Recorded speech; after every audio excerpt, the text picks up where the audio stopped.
Hey everybody, it's Eddie J on Crypto for GrowMyBag.tv. I hope you're having a good one. So there is so much going on. So first you have Rep McHenry saying that, hey, the current legislation for the stable coins is not enough, and that, new legislation needs to be done. I can take that a few ways. I can take it as can being kicked down the road. I'm hoping that the can being kicked down the road is just later this year. I could also take it as because that the current bill being brought forward by Loomis and Gillibrand is brought by two women. Know what I mean? So I'm hoping that's not what it is. I'm hoping what he's thinking is it needs to be more in depth, a more pragmatic approach, more people involved actually working on it. I'm hoping that's where they're going with it. Now, something else that's being touted around is a lot of people are sitting back and going, these politicians are flipping, like 180 on their crypto stances. Guess what? Yeah, a lot of them are.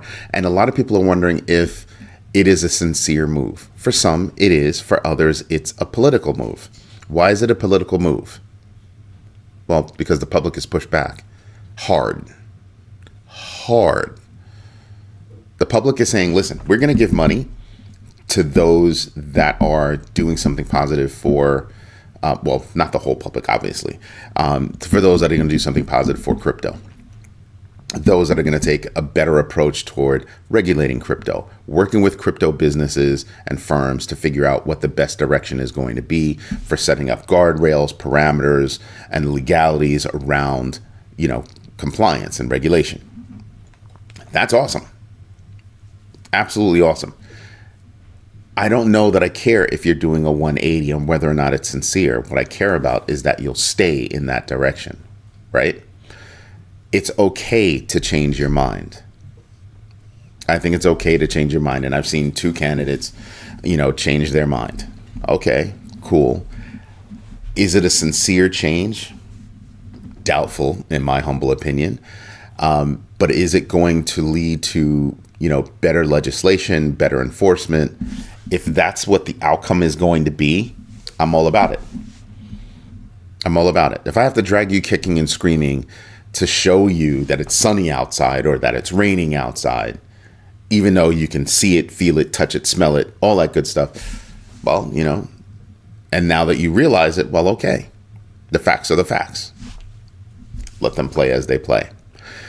Square Enix. If you don't know who Square Enix is, let me see if I can rattle off some games that they have. Square Enix has a game called Symbiogenesis, right? And Square Enix has done other games. I'm trying to look to see if I wrote down which other games they did, because it wasn't important to me because I'm not a big gamer. But the idea is that I think they did Final Fantasy. They're not a small a small gaming house, but for their new game, they're moving their NFT minting from Ethereum over to Arbitrum because it's less in gas fees. And that's a big deal because, Arbitrum seems to be the place for a lot of different things. For a while, it was Solana that was, taking up all of the minting for NFTs. So looking at it, because you figure you're minting NFTs on the fly, you need a system that's gonna move quick, and it's gonna be relatively cheap. Not a bad move if you ask me. I just found it interesting that they're moving over to Arbitrum. Now, something else that happened. Toncoin has, a circulating supply number. There are also three entities involved with Toncoin, the foundation, Telegram, I think something else, some other organization, all have a bag of Toncoin. Makes sense, right? So what they're saying is that we're moving those numbers from circulating supply because they're not circulating. They're being held. So they're saying, well, we're going to move those numbers from circulating supply. And that affected their market cap. Hence why you saw them drop a bit. They dropped from, 9 to 10. Cardano took their spot back over. That does not stop the momentum. That does not stop the use case that Toncoin has. It doesn't stop the ecosystem that Toncoin has access to. Just look at Notcoin. So, Do I appreciate the adjustment? Absolutely. Is it, a very big deal? Not as much as I had thought when I started looking at, how far they dropped or didn't really. Not a big deal. When we get into the numbers later, I'll show you how close 4 coins are together. We're talking about a less than $2 billion range. Less than $2 billion range. It's less than a $1.6 billion range. That's what we're talking about. So when I look at that, I'm kind of sitting back and I'm kind of going, yeah, competition is heating the heck up, and we should start paying attention to a few things. So I'll walk you through that in a little bit. Ripple CEO Brad Garlinghouse thinks that the next ETFs, he's confident that there will be additional ETFs, and he thinks the next ETFs will be Solana, XRP, and Cardano.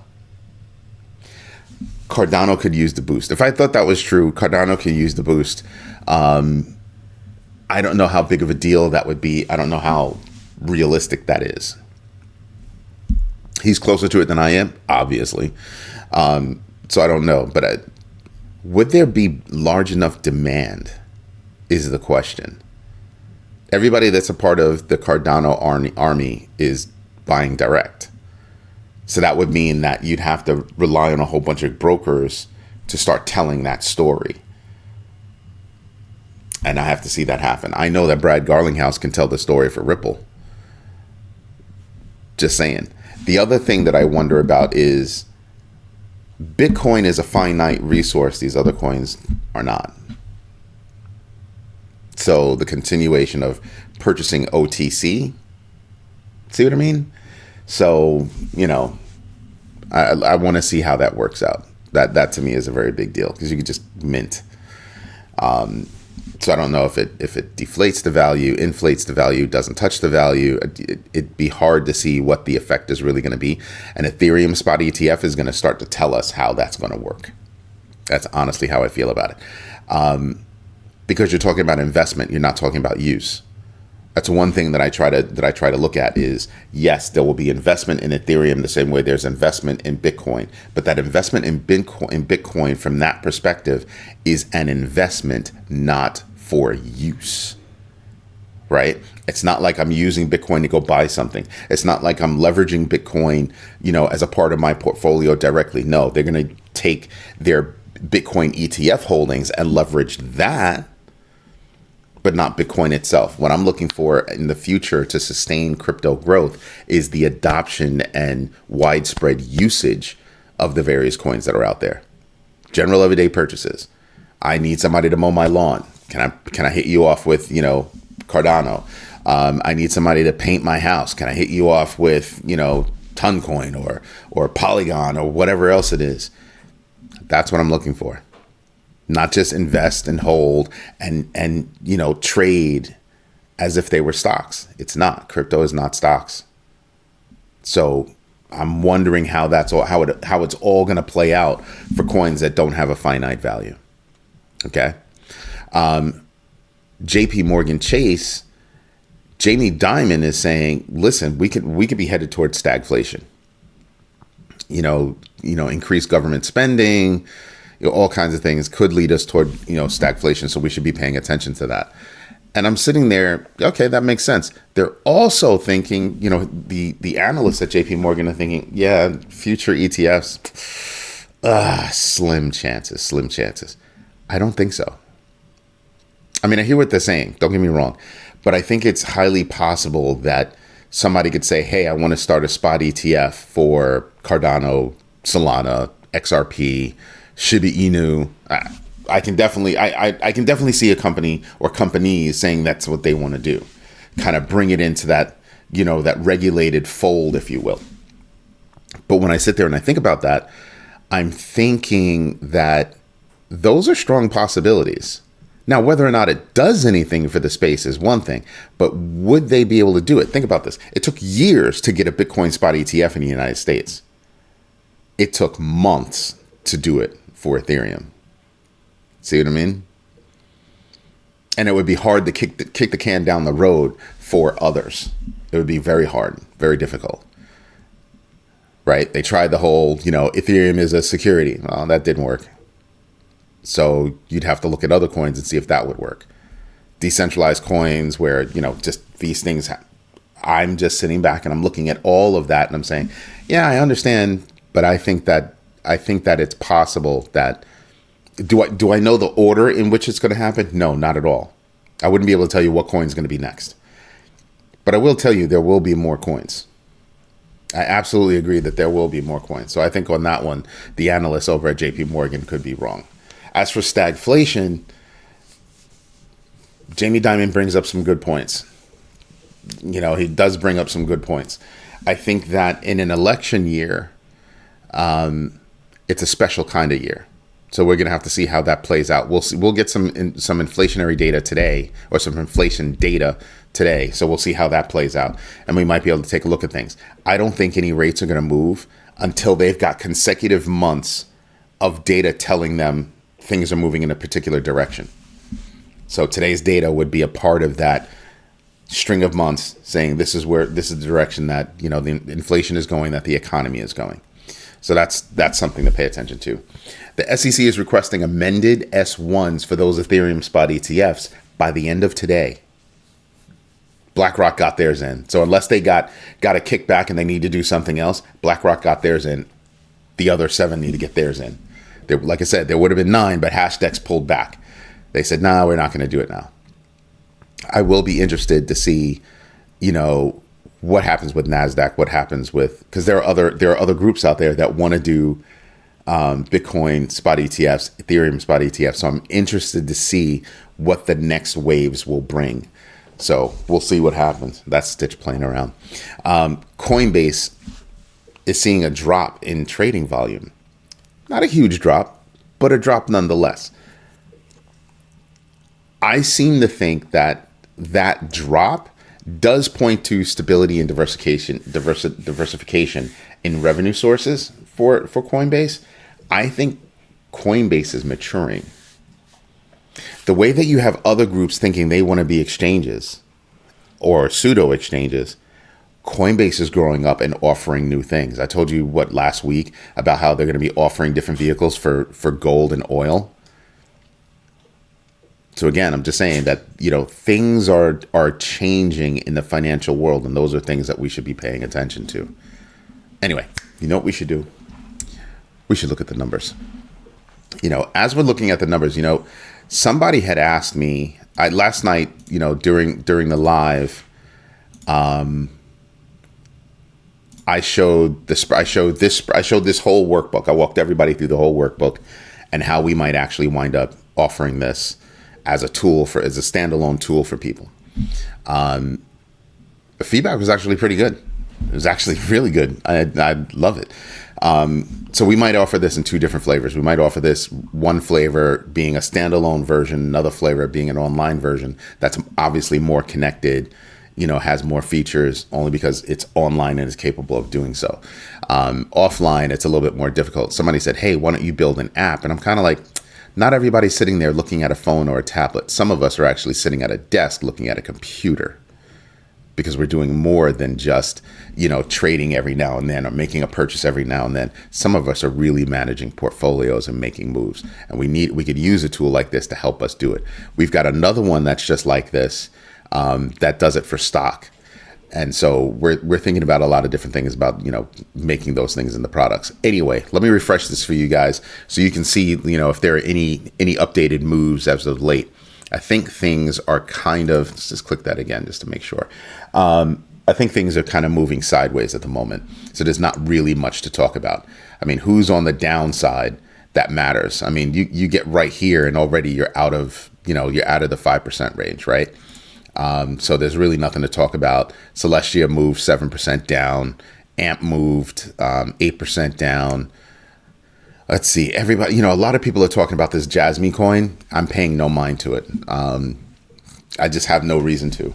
I mean, from its all-time high, it's down 99%. Yes, it's at over $1 billion, and I do pay attention to things that are over $1 billion, but I would have to do more research. And right now, Jasmine coin just is not, on my list of, I must go research that. I have other coins that I want to go research first. Arweave is up 15%. That said, Jasmine is up 22% for those of you that are interested. Arweave is up 15%. Beam is up 15%. Beam is about to be listed. I forgot where, but Beam is about to be listed on a major exchange. Terra Luna, that whole team, they just cut a deal with the SEC for the civil case, right? For the civil case. So that's interesting. Turbo is up 13%. Again, so it's less than 500 million. Not something I'm really following, but somebody had brought it up to me. The person that brought it up to me, brought it up to me for good reason. But then I started looking at the coin, and it's like, well, it's not really a meme coin that was developed by AI.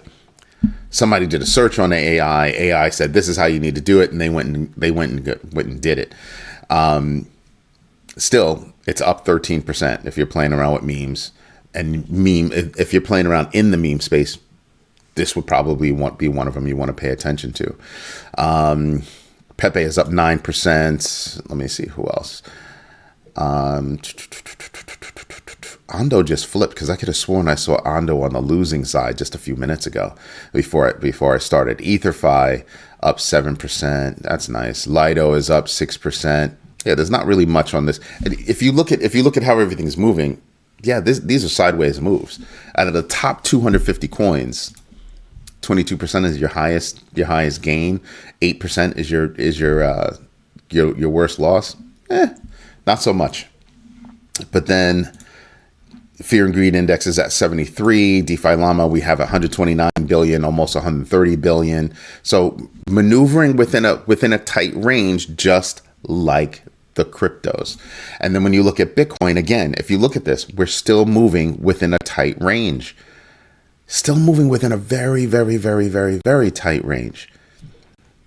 And I'm wondering if we're headed toward, a bump up. We'll see when it comes to that data today. And it could wind up being a selling day, but I think over the next few days, you're going to see crypto go up. Looking at Coin 360, you can see what's down, what's up. Arbitrum, I'm sorry, that's Arweave is up a lot. Not something I have a bag in, but I do like Arweave. I think that's an opportunity for Link. I mean, look at that, $17, almost $18. I told you I'm looking for Link long before the end of the year to hit 20, and I think and higher. Shiba Inu, that's a great price, 26.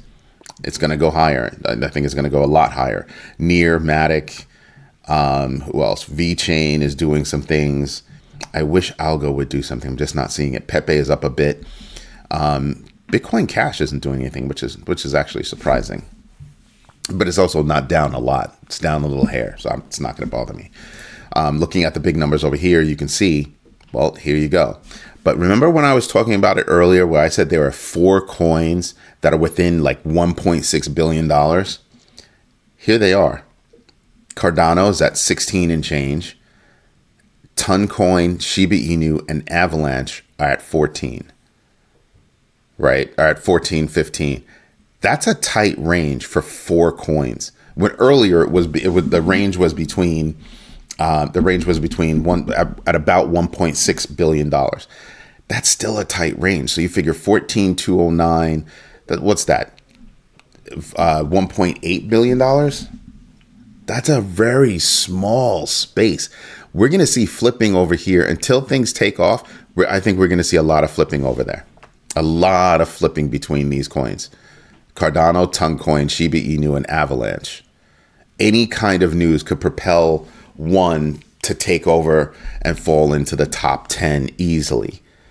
So that's going to be a very big deal. That change that happened with Toncoin, yeah, change happened, and Toncoin's still number 10. See what I mean? That's what I'm talking about. Anyway, this is Eddie J on crypto for growmybag.tv. I really hope you like what I'm doing. If you do, drop me a like, hit the notification bell so you know when I'm dropping a new video, as well as, just join the membership. You know what I mean? Join the community, bring things to us. Let us bring things to you. I don't mean the paid membership. You can just subscribe.